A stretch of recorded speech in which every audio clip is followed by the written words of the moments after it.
currently on the commission building standards and guidelines on the H1, H2 overlay zones. And and I told Dr. Kennedy this on the way in, I learned a whole lot about this as being on the commission with the different types of zones. And so it's going to be instructive to you. R1, R2, all these things and a lot of this is up to the planning commission, but when it comes to the H1 zone, H2 zone, that's us. We regulate.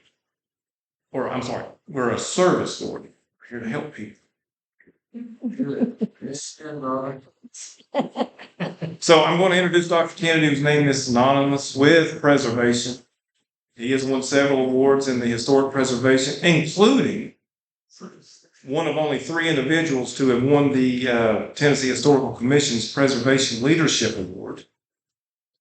He has been the chairman starting in 1983 for 37 years straight.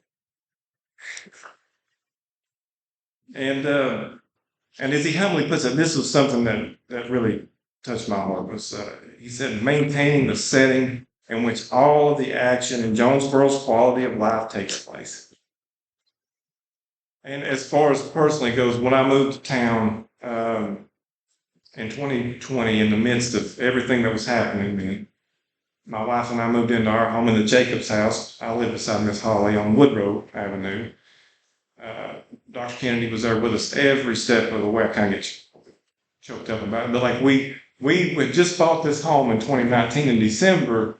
And then the pandemic hit, and we had so much trouble trying to get anything finished, to get everything done. The city knows what I'm talking about. It's tough now, let alone back then. But Dr. Kennedy was there with us every step of the way, and that just means a lot to me. And it's my pleasure to introduce him to you. And he will be driving this machine, and I may hop up here every now and help him. You can see before you get started, Marcy Hollies looked like saying happy birthday to Dr. Kennedy. Oh, it's his birthday. Yeah. Happy birthday to you. Happy birthday to you. Happy birthday, dear Bill. Happy birthday to you. Joy, which one? I can't think of anything better than to enjoy a birthday on this side. Doing something having to do with historic zoning. Well, I enjoy watching buildings. For years, I've been a building watcher, particularly of historic buildings, sometimes of modern buildings too, particularly when they go into action. I watched one between here and Johnson City settle. I watched another one over on Knob Creek Road also settle and warp over a period of time as I drove by for several years. Those are very interesting buildings too, but their owners don't have the same interests I do. But anyway, when I read a historic building, I can see its approximate age. I can see the materials that were available for its construction. I see craftsmanship, I see care in construction, or sometimes lack of care in construction. I see art in design, particularly in buildings here in Jonesborough in our historic district. I see ideals expressed, buildings like our churches and our courthouses, but also in individual homes, private homes.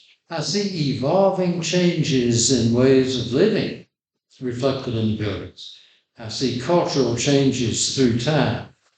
And so what I want to do with you to begin with, since our standards and guidelines for buildings are about buildings, is to start out by showing you Pam Miller's Storybook Cottage at 305 West College, and she is sitting right back here.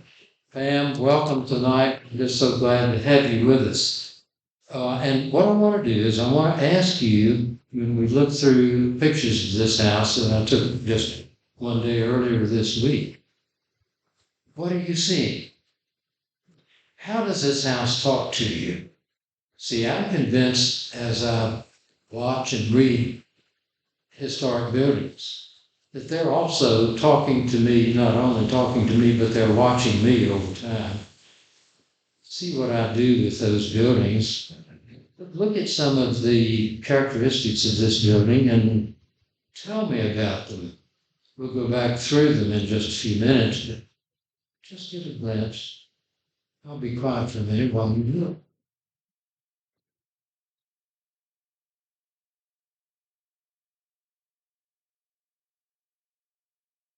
I'll tell you that it was built in the 1880s.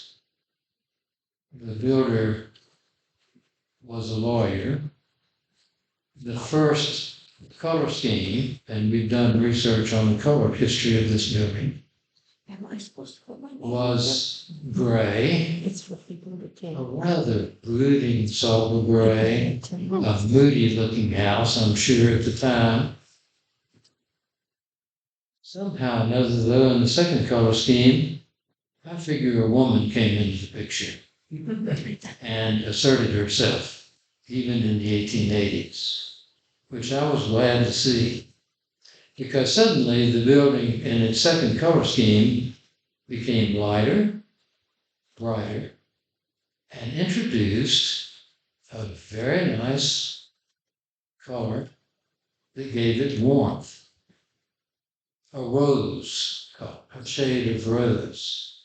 So now any of you, tell me what you're seeing in this building that identify what it is. Tell me what you're seeing in this building that if you were to take it away, the building could become something else other than what it is now. What are you saying? Speak it up. Gingerbread, the trim. The trim, yes, okay. The gables. The gable, very prominent gable, 3 prominent gables, yes. Gingerbread. Gingerbread, okay, Dental good. molding. What? The molding, the dental. The dentals in the Yeah. porch? Front Yes. porch. The front porch? You got 2 different kinds of windows, each story. Yes, you do. You have a rounded arch and then you have a pointed arch. That pointed arch suggests its style along with the large boards on the cornice that are known as barge boards. So what style are you thinking? That pointed window is continued on the second floor on the west side of the building. And then what you see down below on the first floor? A group of windows forming what is known as a Bay window. bay window, right. It's a bay window shaped in a rectangle.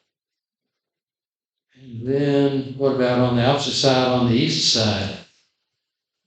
We've got the same configuration of the pointed window upstairs, but on the ground floor we've got dentals again, haven't we? And brackets. We've also got a different style of bay window, which is what would you call it? Or it's octagonal. Octagonal. Yeah, it's an octagonal. If you just picture it all the way inside, you can see it forms an octagon. It's a half of an octagon, but we simply refer to it as an octagonal bay window. So let's go back. What about the porch posts? What are those cut corners called?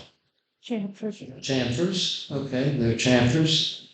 And the color was painted out with that wonderful rose. Remember, all of this was researched.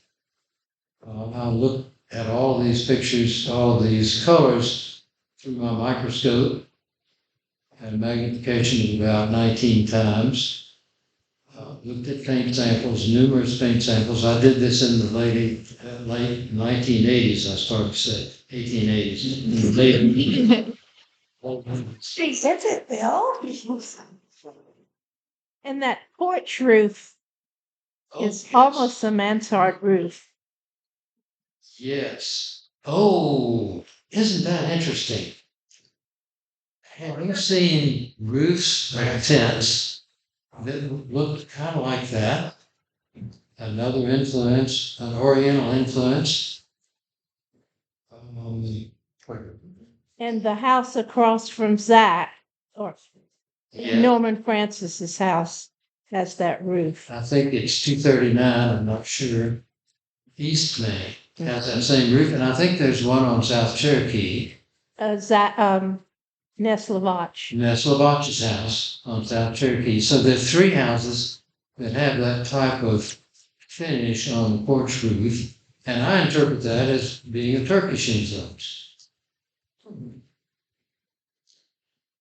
So all those features, can we get rid of any of those features that you've named, No. and still have the same house, still have it intact? It seems to me we can't. And what about that roof? Unfortunately, the lights kind of make the picture a little dull. But I'll tell you that it has a floral design and metal shingles on the roof. Good. I did not think to get a close-up of the roof. But that means that the roof, at least on the front section of the house, is probably from pre-1929 Depression, which makes it a very nice roof, a very nice character-defining part of the house. Notice that term that I used, character-defining. What about that window? Isn't that an interesting window? The frame of the window. Is it a holdover from classic period? Greek. Greek revival, particularly the upper part? It would have been known as an eared architrave or an eared window frame, or perhaps shouldered, in the classic periods of the Federal period or the Greek revival period that are familiar to us, but that go all the way back to ancient Greece. But here it's been reinterpreted and given a leg down below, similar to the shoulder above. And it's much more narrow. Yes, it's more narrow. The house that we were talking about right across from Zach has that same style of window. Yes. Yes. Same style. So there are a lot of really interesting features about this. Now, the barge boards, to go back to them, and the steepness of the roof, which is typical of Victorian substyle, that we would want to call it, gives it its name. Those two things. Think about pointed roofs. Think about heavy molding. Think about European cathedrals, and you come up with the name of this substyle of the Victorian period, which starts with a G. Gothic, somebody said. Gothic, that's right. This one is known as Carpenter Gothic because of the prominence of the wood. And of course it has wood siding. And all of the barge boards are from wood. It's really a marvelous house. Let's look at another. Is there anything about the railing on the right? Yes. Yes, that's quite different, and that's one of the characteristic findings in this house too. One of the character-defining elements of the house and design of the house. So this house really has a lot about it, doesn't it? Is that like St. Andrew's Cross, or is that a nod there? What is it? I don't know.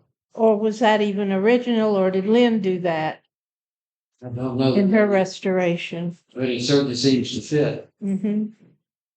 whether it's original or not. Well, let's look at another building.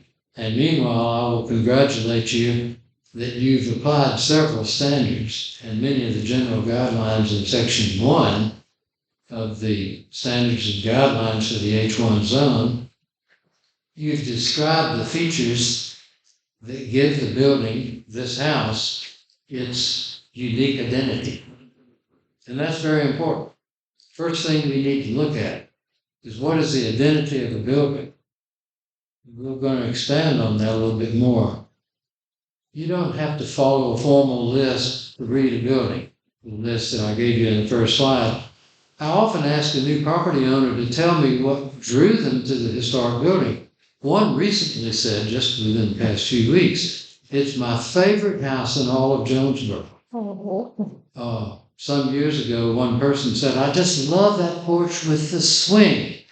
And what I said to her was, then by all means, keep the swing. Don't let anyone talk you out of that swing. Take care of it, repaint it, strip it if you need to, remove loose paint, make sure it's well secured to the ceiling of the porch, but keep it if that's what attracted you to the house. That's so important. Occasionally I hear about beauty and craftsmanship in first response, but usually that comes later. And so here's another building at 125 East Main Street, and I'm intentionally showing you these buildings because these two buildings are both the center. So what do you see in this building? Let's think about this building. What are its characteristics? What are some of its characteristics? Use Roman arches, word. Arches and metalwork, you said? The dental work. What? The dentals in the brick and The also in the trim. The dentals in the trim, that entire cornice is sheet metal.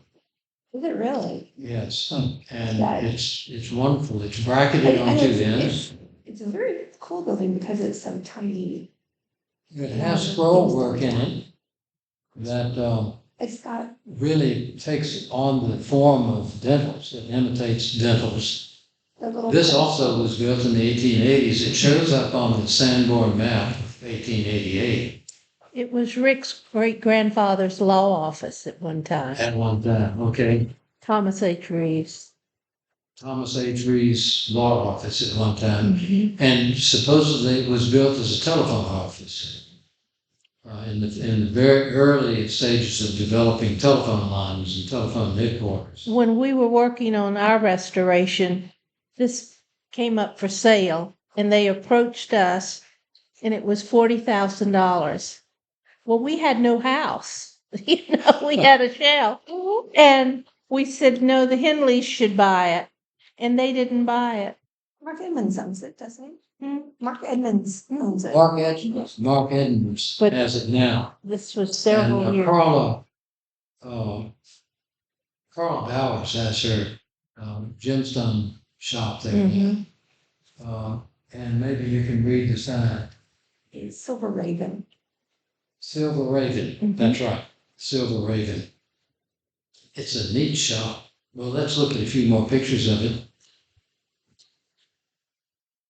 Looking at the front door, the window, the sign, of course, the arches. What else are you seeing? Are the little pedestals part of the building or are they just decorative? No, those are Just little decorative. sitting out there? Yeah, they Yes. belong to. Yeah. They put Well, plants. we've got the, You may not be able to see from the picture, but the steps are stone, except for the very top step, which is concrete.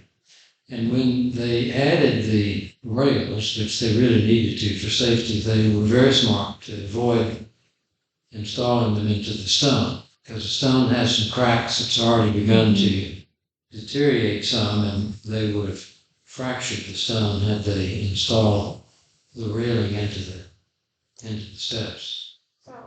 Well, that's a much simpler building, but also notice the panels and notice the row of diagonally placed bricks. At least they appear to be diagonally placed bricks, but most likely they were molded especially to show their points. The two rows below the panels, the recessed panels, they were specially molded bricks most likely. And we lovingly refer to them as rat's teeth or mice teeth. So then to move on with some other thoughts here. top of that door being originally, would that have any transom or, because right now. Yeah. It would have been a transom. And it had shutters. And it did have shutters. The building did have shutters. But are you talking about the transom over the front door? I just said, what would that have been? Uh-huh. Would it have been a transom? And he said, yes. Yes. Yes. Right now, Mm-hmm. shelf. And, I made a picture of the pintles. There are pintles on those windows, which are hinges designed especially for shutters. So it did have shutters. Took a picture of a pintle, I'm sure, but then didn't manage to get it into the slides. Well, let's continue our thinking about this. Historic building integrity is a very important concept, and it's the unique identity of a building. My paraphrase of the formal definition, and by the way, the formal definition that I read is very dry and very uninteresting to me, but it serves a purpose for legalese. But I look at it as the ability of a building to convey its significance and associations through physical features and context as building integrity. So one of the things that we want to ask always in evaluating the historic building is whether or not it retains its integrity. And another way of looking at building integrity is that if someone who knew the building in its prime came back, would they recognize the building? And would they see the details of the building that give it its character, as we've been looking at in these two buildings we've just viewed? Has the building retained the unique identity that it had in its prime condition? And the reason I say prime condition is that some of the historic buildings were built in various stages and didn't reach their prime right away, immediately after construction. So, are the historic character-defining features and details of the building still intact? And these two that I've shown you, they definitely are. Have features been altered or removed or replaced in such ways that detract from the building's integrity or result in a loss of integrity? These are important questions that we need to ask in evaluating buildings, both in making decisions about repairs and in making decisions about any additions and in making decisions about any changes on the surfaces or the structure of any of the buildings. Have compatible additions been made that have taken on their own historic significance? A good example of this, I did not bring a picture of, but it's a familiar house to probably everyone in the room, is 200 West Main Street, the May building, which was built as a Greek Revival house, but then soon after the Civil War had the addition of its magnificent Victorian porch, which has taken on its own significance as time has gone by and is now a very important character-defining feature of that house. And I don't think anyone would argue that. I can pull that up or you not. Hold it up. Yeah, I can. If you need you to pull it. Okay, if you want to. But everybody's familiar with that house anyway, aren't you? If you get a Greek Revival house and you get a magnificent Victorian porch on it, and it all survives intact to the 21st century, that's pretty significant, don't you think? So, have these two buildings maintained their historic building integrity? Yes. And I got you into that, hopefully, by calling it unique identity, or the identity of the building. Building integrity is a more formal term and has a lot of meaning. Well, continuing from session one a month ago, we have the recognition that historic properties are of value to the community and the state and the general public, in addition to having value to their owners. We need to keep that in mind. And also, we're continuing to build the list of documents from session one. You remember the documents we had in session one with the state enabling legislation, the two Jonesborough ordinances, chapters 5 and 10, and the bylaws of the Historic Zoning Commission, and the policies and procedures. And now we're adding today the building standards and guidelines for the H1 and H2 zones. Then we're continuing the hierarchy of the documents from section. The state enabling legislation is at the top, and as we move down through the list, the importance of the documents in terms of enablement, purposes, and direction given to the Historic Zoning Commission starts at the top and goes down. When we get to the bottom of that stair-step hierarchy of documents, the building standards and guidelines are where we apply what's been given to us, what we're enabled as a historic zoning commission to do, and the responsibilities that we've been given, and how we're to carry out those responsibilities. And I might add the joy of the work of the Historic Zoning Commission. It's really a joy, and I hope all of you on the commission are experiencing that as I did for all of the years that I was on the commission. Well, also, we're continuing from session 1 the purposes of the Historic Zoning Commission, and here when we get into the building standards and guidelines, I've put the purposes that apply in bold there to preserve and protect the sites and districts having historic, architectural, or cultural value, and to regulate the exterior alterations of structures, properties to ensure compatibility. And here in Jonesborough, we regulate maintenance. And I'll tell you why we regulate maintenance when we get into some of the other things that we're going to be looking at here in just a few minutes, and the guidelines especially. We regulate demolition. We protect and enhance the town's attractions to residents and tourists and visitors. The key word there in applying the building standards and guidelines is protect. So that's what the Historic Zoning Commission is all about, primarily in their day-to-day and week-to-week work. But indirectly, we are also promoting the people's educational, cultural, economic, and general welfare, and we're safeguarding the town's history and heritage, and we're stabilizing and improving property values, we're fostering civic pride, and we're strengthening the economy, and we're enhancing the visual and aesthetic character, diversity, and interest in the town. All of those are roles that we have, purposes creating us as a Historic Zoning Commission.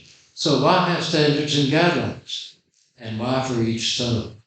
Well, first of all, we have standards and guidelines because the state enabling legislation and Jonesborough's ordinance, Chapter 10, and the Commission's bylaws all require them. Furthermore, the purposes of the H1 and H2 zones differ. And we went over that in session 1, and I paraphrased those purposes in 11-517 and 517A for H1 and H2 respectively. And they're in your notes from session 1. And we'll be sending out notes in which I'll repeat that. So I won't take time to read that to you. But they do differ. H2 is to extend and enhance the historic and visual characteristics of the historic core, whereas H1 is to preserve the historic core. And that's as brief as I could make the difference between the two. Well then, second, property owners and professionals need the standards and guidelines. That's given in the introduction to the H1 standards and guidelines. Building construction methods, materials, and styles have changed tremendously over a period of the couple of centuries that we've been here working in Jonesborough and living in Jonesborough. And often important changes are poorly understood or overlooked. And I'll be illustrating in a few minutes. Also, continuing with the introduction to the H1 standards and guidelines, which I trust all of you have read, I hope you have, Jonesborough is a very important, unique town. It's been called the Plymouth of Tennessee because it's the place where it all began. And of course, we're very well aware of that. We promote that. It's Tennessee's oldest town. But it's different from Plymouth, and it's different from Williamsburg. It has its own very special quality, which might be called Jonesboroughness.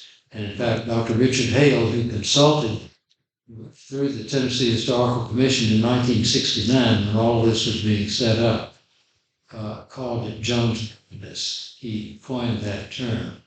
And I'm quoting him in his report here, much of this, and we quoted in the introduction to the H1 standards and guidelines. It's a museum of East Tennessee architecture. It's a place where social history can be seen. and I know some of you have degrees in public history. It's a place where public history can be seen in the buildings, reflected in the buildings. Moreover, it's still a wonderful town in which to live. I don't want to live anywhere else. And it's not just because I've lived here for more than 50 years. I've lived here for more than 50 years by choice. And my wife agrees. Well, the last paragraph of the introduction to the H1 guidelines is worth reading. In addition to being of value to property owners and professionals, the standards and guidelines of the Commission are intended to give objectivity to the work of the Historic Zoning Commission and the building inspector. And I'm happy that the building inspector is sitting right here, right at that back table next to Aaron. They represent an important part of the ongoing effort to preserve and enhance that unique quality, which makes Jonesborough a very special town. So the standards and guidelines are important. Now there's some notes about two things that you might have noticed in the standards and guidelines if you read them. And that is, first of all, that the references on pages 1 and 3 to Article 12 is now obsolete. They should be referencing Ordinance Chapter 10. Also, provisions for economic hardship on pages 4 to 5 are rarely referenced, but it's at the beginning of the standards and guidelines because we want our property owners to know that that is available. It's very rarely used, it's complex, but it can be applied if an owner cannot obtain a reasonable return or reasonable beneficial use. Two bases for using it: reasonable return or reasonable beneficial use of a property based on a decision by the Historic Zoning Commission. So we rarely use them, but they're there, and they're there in a prominent place. Then there's a few notes that I've got here for a brief comparison of H1 and H2 standards and guidelines. First of all, they're parallel, except for pages 1 through 5 in the H1, which are not in H2. We didn't repeat them in H2. Then the order and numbering of sections are the same for H1 and H2. Most of the wording is identical. Notice, however, that section 15, new construction, differs significantly in H2 than in H1. Otherwise, many of them are just the same. Furthermore, the standards and guidelines for H1 are used more frequently by the Historic Zoning Commission and also during this session. So we'll be bouncing this section off of the H1 guidelines and really not referring to the H2 guidelines unless you've got a question about them. Then throughout the standards and guidelines for both overlay zones, the key words and phrases for each section are in bold to make spotting the needed section easier. Now you understand what we mean by overlay zone, of course. I don't know that I specified that in session 1, but it's a historic zone, H1 and H2 in Jonesborough and other communities, is set down over land use zones, such as R1, R2, or R3, or B3, our historic business district, or M1, a manufacturing zone. I think we have a little bit of M1 in our, I know we do in our National Register district. I'm not sure about the local zone. Anyway, they're overlaid over land use zones. So if you own property in the historic district, you're subject to regulations for land use, R1 or R2, for example, and you're also subject to the regulations from the historic zoning. The standards themselves, commissioners sometimes tend to overlook. They tend to be more general. They're applicable to many historic districts throughout the country, and therefore intentionally are general.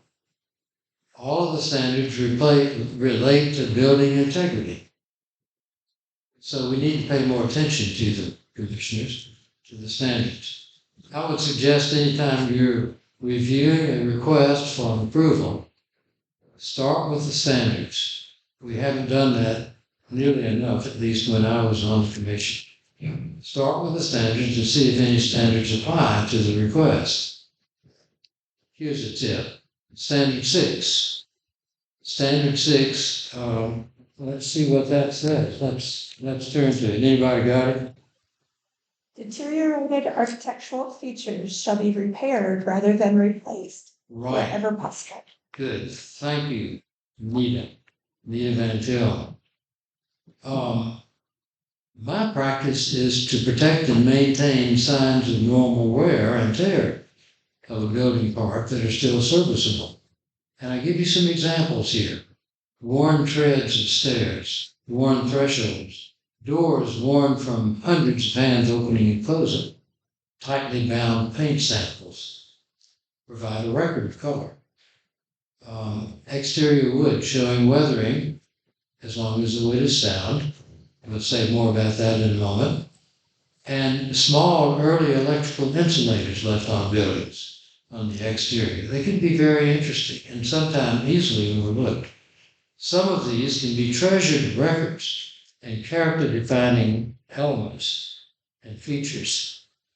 Now, the guidelines were written to apply specifically to Jonesborough's historic zones. So the guidelines will differ from one community to the other, and within the same community, they're likely to differ from one zone to the other, although they don't very much in Jonesborough.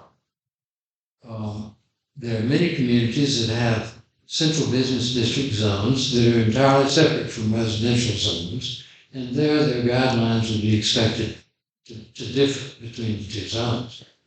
Then, in Section 1, the general guidelines apply to the other guidelines 2 through 10 and 12 through 13. And for that reason, when considering proposals under those guidelines, commissioners should really begin by reviewing and citing applicable provisions of guideline section 1. And we frequently overlook that. What we tend to do is that if we've got, for example, a painting request or a paint color request, we go directly to painting, and we forget the standards and we forget guideline section 1. But we really should not forget those. We should pay attention to those and cite those along with whatever more specific guideline would apply to the particular request. Now, what I'm doing from this point on is to mention various guidelines and then give you some tips about these particular parts of buildings. A few of the tips that I give you will not have anything directly to do with the guidelines, but they're associated with the guidelines.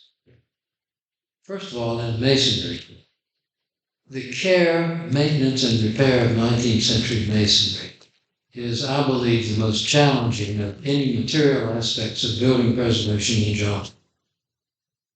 All of Section 2, masonry, were carefully written to meet those challenges and must be followed in detail. They're very important. Water is the worst enemy to 19th century masonry.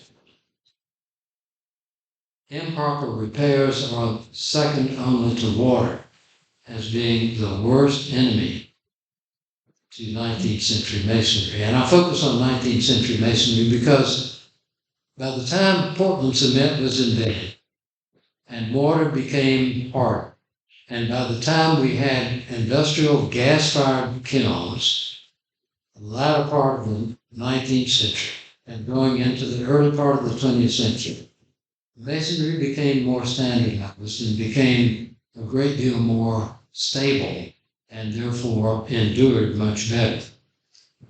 Here are some slides that give you some examples, though, of 19th century masonry that has been damaged. Here we go back to 125 East Main Street.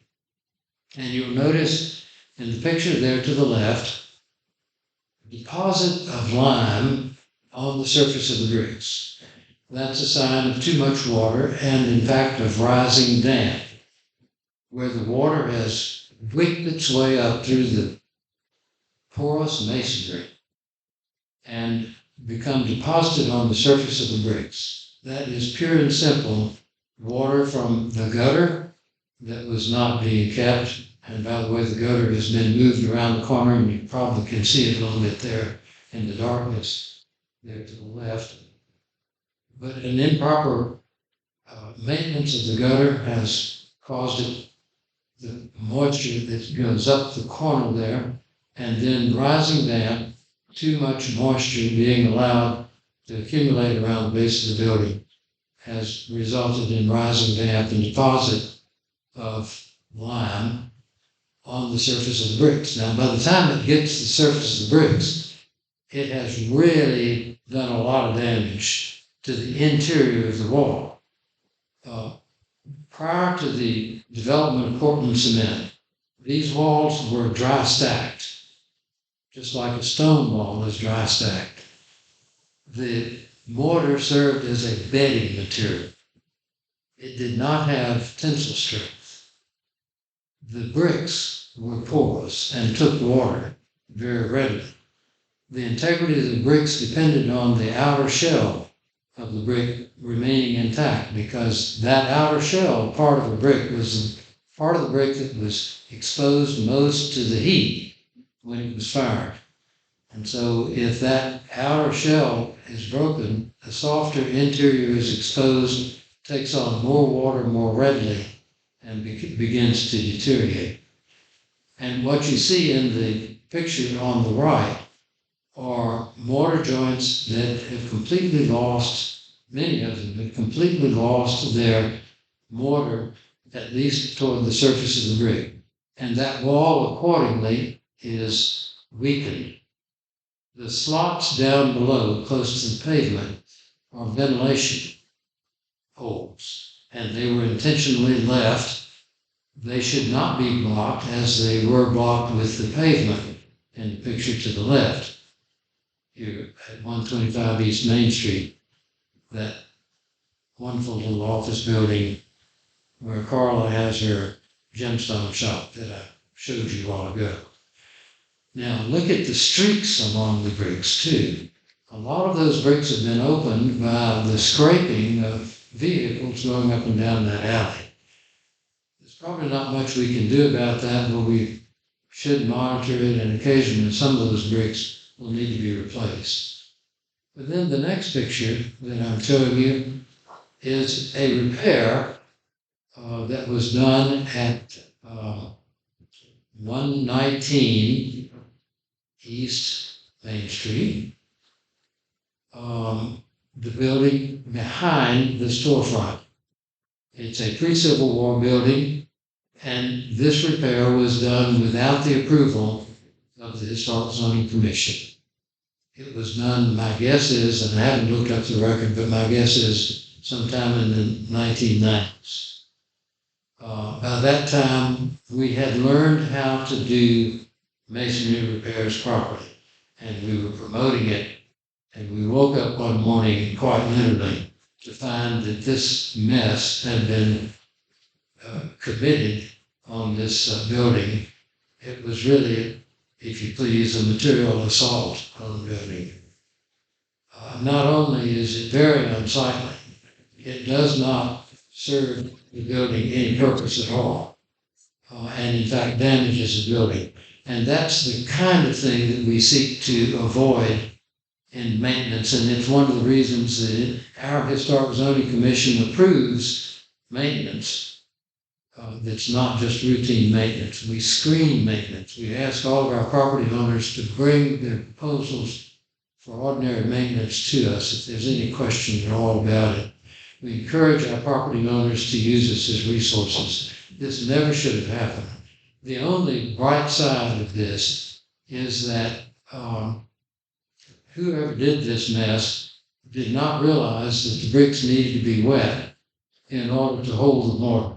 And so the mortar probably did not bind well to the original circa 1850 masonry, and therefore hopefully in places can be gently peeled away. But what's happened is that the bricks have continued to spall. The hard mortar has not moved with the elasticity that the softer mortar naturally moves, And so the faces of the bricks have begun to drop off. And you can see this in the one brick to the right that's below the biggest mess. And then I've got another picture or two that shows that even better. You can see there in the upper central part of the picture, we've got a diamond-shaped group of 4 bricks that have lost their faces. And that's exposed them to additional deterioration from the moisture. And you can also see where the modern mortar has begun to crack and admit even more water, which then soaks into the bricks further and doesn't even have a chance to evaporate because it's held in place longer by the modern mortar than it would have been by 19th century mortar. And furthermore, you'll notice that the bottom 2 mortar courses do not even match the flat courses, the flat strikes in the mortar that the rest of the building has. So whoever did this had no earthly idea how to repair masonry, and in fact did damage. And I cannot possibly be critical enough of this work. I did not find out who did it. It was already done by the time we discovered it. I did not face the owners with it because it had already been done by the time we discovered it. It should be repaired. The building will continue to be weaker and weaker with passage of time because of this improper repair. And I cannot rail strongly enough against it. Here it is on the same building. You can see the brick in the center there to the right has not only lost its outer face, but is beginning to lose its interior. And fairly soon, within most of your lifetimes, within probably 5-10 years, that brick will just be there as a whole. So these are very important things, and things that we really need to watch out for. Guideline 1.6 and 1.7 are especially important in 19th century masonry. And so what do those guidelines say? He just probably got them right. Do you want me to read them? Yep, go ahead. 1.6 says the commission must review the specifications of proposed repairs, which must be consistent with the standards and guidelines and with commonly accepted preservation practices. And 1.7 says the persons who are to carry out such repairs must show that they have the necessary knowledge and skill, and that they fully intend to carry out the repairs in accordance with guideline 1.6. In fulfilling this requirement, the commission may go by its firsthand knowledge of past work or may require demonstration samples. The commission reserves the right to approve proposed work specifications and not the proposed worker or contractor. We have people in the construction industry who have the capability mechanically to do work on our historic buildings, but simply don't know what work should be done. And it's very important that we make a distinction. And that's one reason that we have the Historic Zoning Commission screening these requests for work on our historic buildings, and we need to take it very seriously. We need to take it very seriously. Well, in July of 2022, I prepared a PowerPoint program entitled Jonesborough's 19th Century Brick Buildings, Handmade Beauties. And if you'd like to go into more detail about masonry, I'll be glad to make that program available to you, or maybe we could set up a time if enough of you want to see that program, we could just show it again and have that program again, since it's now soon to be 3 years ago.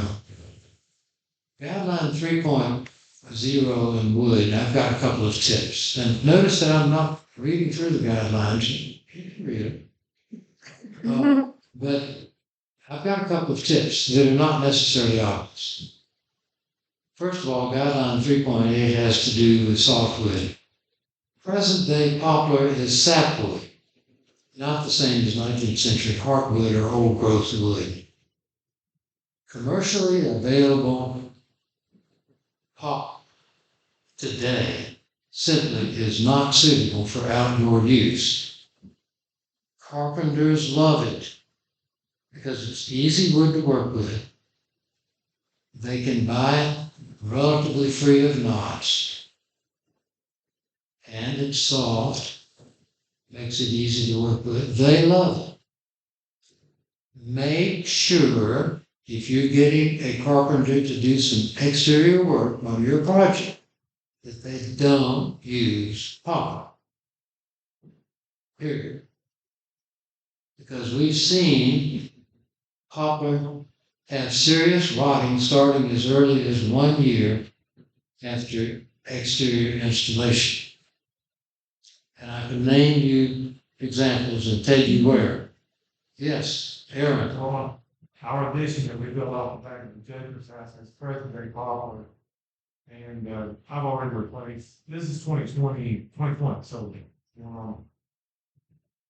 for 2 years ago, we're gonna make 3 years. I've already replaced 2 or 3 boards on, and it's modern popular, it's not in the century hardwood. Yeah. It's in deterioration, wood, like moisture locked in, so, yeah, don't, what do you say, period, don't use it, period. You want to be taking them back off. Yeah, it's a mess. Yeah, that's most unfortunate.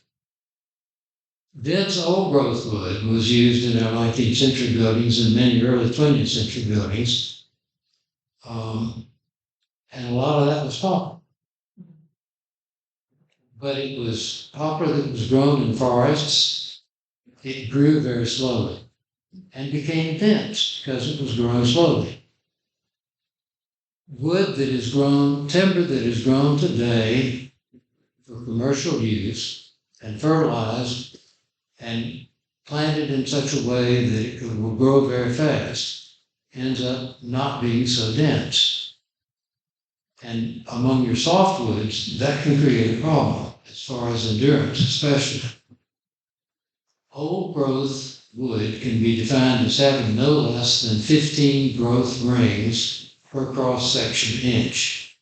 Now, in the work we did just a few years ago on the Chester Inn, which of course is a state historic site, we were able to find through Pete Lamon, the contractor in that, good old growth wood for the repairs that we did, and the windows that were extensively repaired, many of them replaced, were done with old growth wood, a lot more endurable. If the cross-section piece is not available for you to be able to count the rings and measure, it may also be detected by its hardness compared with new wood. It should be carefully protected. It cannot be easily replaced. And another thing about the old growth wood is that it's very stable. I was absolutely delighted when I went several months ago over to 200 West Main Street, the May House, and Colton is sitting back there, he knows about this, and looked at the stair. The stringer, the outer stringer on the stair, didn't have enough support and has eventually rotted enough to give way that it needs to be repaired. But as I looked through the paint at the wood, I realized that even though the stair had settled on its outer string, it didn't move. It settled as a unit. And you can see that. And you can see boards that, if they were less stable, are just as tightly adhered underneath that, and the treads are just as tightly adhered, and the risers are in excellent condition. It's old growth wood. And you can look at it and you can see where it has remained stable, even though the structure of the stair is leaning because of collapse of one of the main strings. The wood, nonetheless, above that has remained stable. That's old growth wood, folks. And they were talking about needing to replace the stair. And when I went over and looked at it, I told Colton, I said, that doesn't need to be replaced. You could replace that with much lesser wood and have trouble and expect trouble. That's a treasure. When you've got old growth wood, that's a treasure. Well, 2 tips about interior wood floors. We'll just slip in a little bit about interior wood, just for toss in extra. Old wood will appear darker than new wood when both are given the same shade of stain. So choose for a sample a lighter stain than you think you're going to want. And 19th century floors that have been painted and have never been sanded and given a clear finish should always continue to be painted. This is especially true of pine floors, including heart pine, and to a lesser extent poplar floors. Sanding will remove the beautiful, natural, warm texture of the softer wood floors.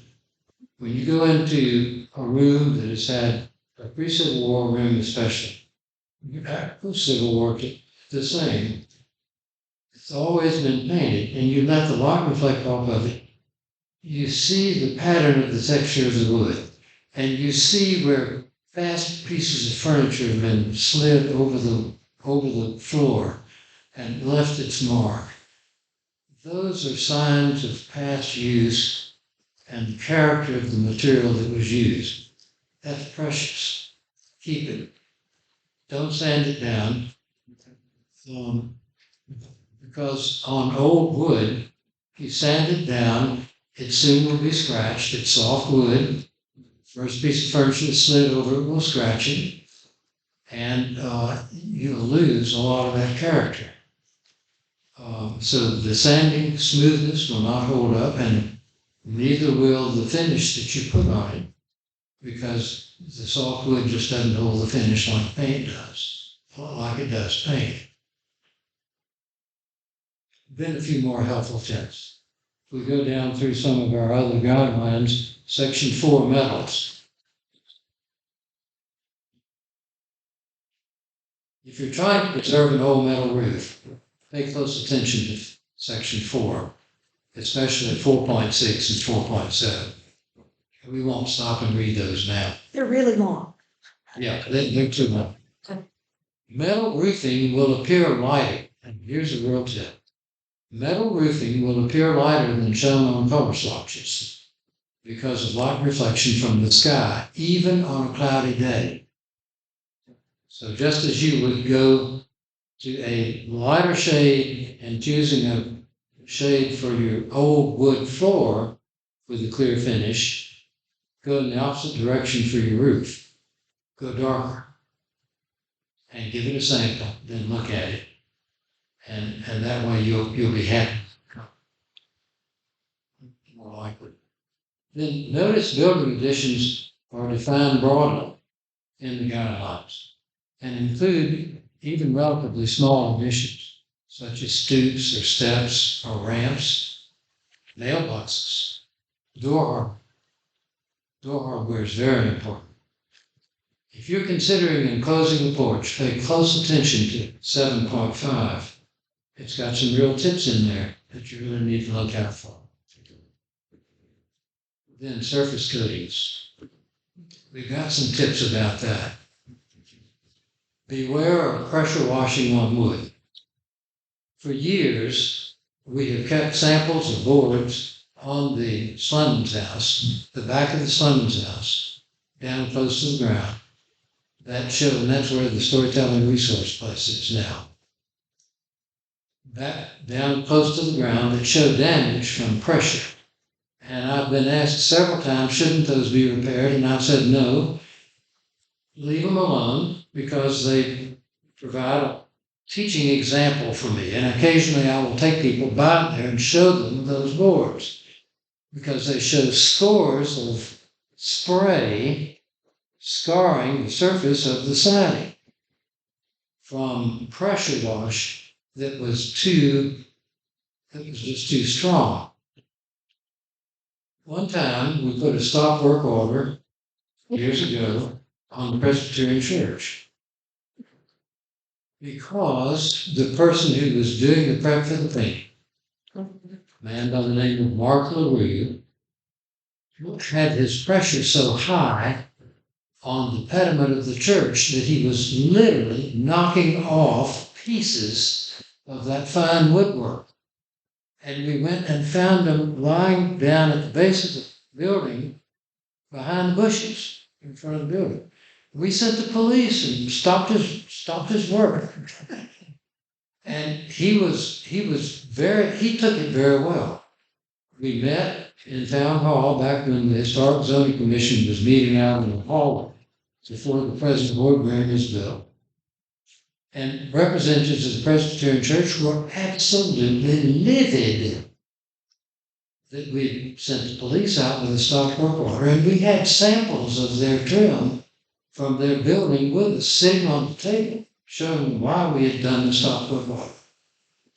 Mark LaRue was very interested as to how this happened and what he did wrong. And he ended up maintaining and painting the steeple of the Presbyterian Church several times, painting and maintaining the sanctuary building of the Methodist Church, painting the cornice on the front of what is now the Jackson Theater, and multiple other projects here in town. Working on the roof, painting the roof of Academy Hill, and now I think he's retired, trying to retire. But he learned, and the Presbyterians, of course, learned also. At the same time, we found light scoring in some of the bricks of the Presbyterian Church from the same thing. So what we say is keep the pressure down to about 75 psi, pounds per square inch.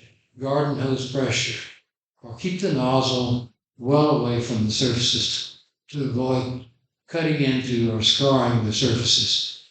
If you turn high pressure on 19th century bricks, you've already seen the result of what that would be, only it happens very quickly rather than taking a few years to happen in the samples that I showed you. We've seen a great deal of damage to wood from excessive pressures in the past. Now, here's tip number 2. Old wood surfaces exposed to and softened for chronic weather will not hold paint well. See if you press the wood cross-grain with your thumbnail, if it leaves a dent from your thumbnail. And see if the surface has a fine, fuzzy feel. I think of it as kind of like very fine cut velvet. And if so, harden that surface with scar varnish diluted with equal amounts of paint thinner, or during the past few years, particularly on Historic Eureka N, we have used PPG's Gripper water-based prime sealer as recommended by Chris Bazar for the same purpose, and it seems to be working well. We're still early in our experience with it. They did the same thing when they painted Pam's house, as I recall, on the weathered wood. But that's true, because what happens, if the wood has gotten soft, then the owner will come around and will say, the next season, a year later, well, the paint is peeling. Now, if they haven't been able to thoroughly scrape paint that's about to let loose, that's one thing. It'll show up and let loose the next year, the next 2 or 3 years. Sometimes you have to go through those stages doing some touch-up in order to get the paint to really adhere. But if you take a sample of paint that's let loose within a year and you turn it over and look at the back side and you see wood on the back side rather than paint on the back side of your sample, the wood is given way. And that surface needs to be hardened. Okay, those are some tips. Then exterior lighting. Dr. Kennedy, Yes. do we know anybody that's using there's new laser therapy to procedures to remove paint? I don't know. You can remove varnish with it and paint and everything. Yeah. Laser. Laser. Yeah. I'm not familiar with that. You'll have to teach us about it. Do some research. Yeah. Is it in the US? 'Cause I've only seen Australia. And they do it over here, but yeah, expensive. It's like state government buildings. Okay, yeah. I'm doing like test of it in Nashville. Yeah. And I mean, it works really well, but it is super expensive. Yeah. Interesting. Good. Yeah. Tell us some more about that. Section 17, exterior lighting. Commissioners coordinate that with Jonesborough's ordinance, chapter 17, outdoor lighting. I think that's going to be important for us. I'll close with this bill. You recognize it. Jonesborough United Methodist Church. In the center picture and right-hand picture, do you see anything wrong? Mrs. Saul. Yeah, missing soffit. Is that what you said? Yeah. Actually, it wasn't missing. It was covered. Do you see anything in the siding at the base of the steeple? Any change in those two walls of the siding? Different size boards. Different size boards. Curtis Buchanan, when he first came to town, rented a house over on Locust Street and walked down to his shop, which at the time was at the Christopher Taylor House. He actually had his chair-making shop at the Christopher Taylor House, and that way served as a demonstration use of the house for visitors to enjoy seeing.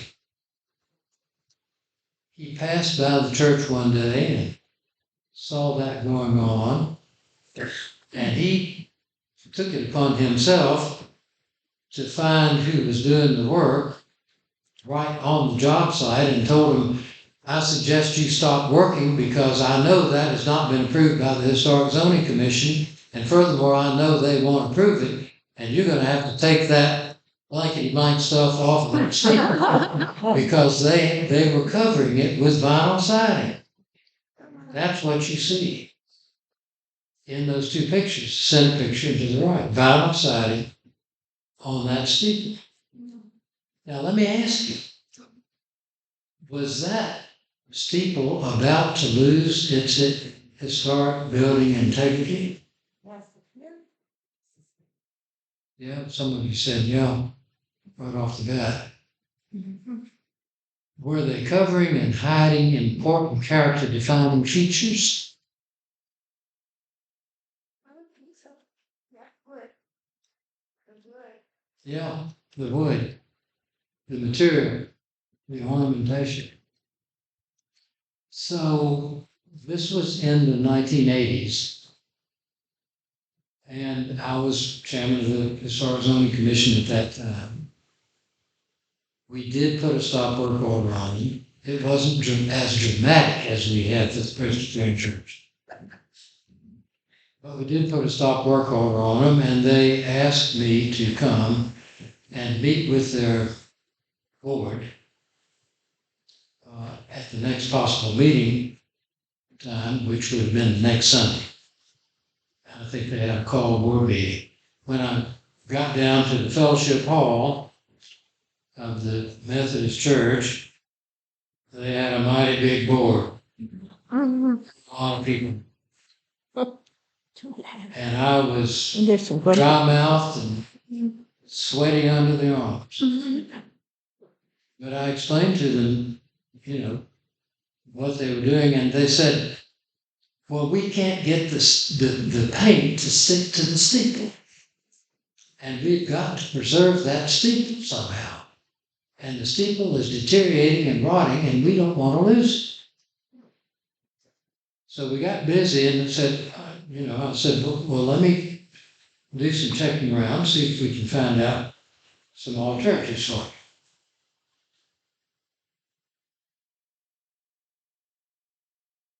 And we found that they could reconsolidate the wood.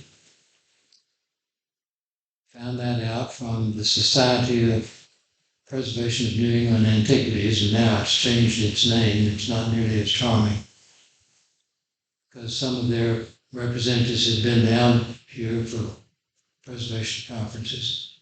And they told us the trick that I just told you of consolidating the surfaces of softwood with, they were using at that time marine spar varnish, dilute 50-50 with paint thinner. So we suggested that. They did that, but it really didn't hold up very well. So a few years later, Barbara Smith, represented the board, came to me and said, do you suppose that the commission would approve a reproduction aluminum steeple to replace our steeple? Because we're still having trouble. And furthermore, we're in the business of ministry. And this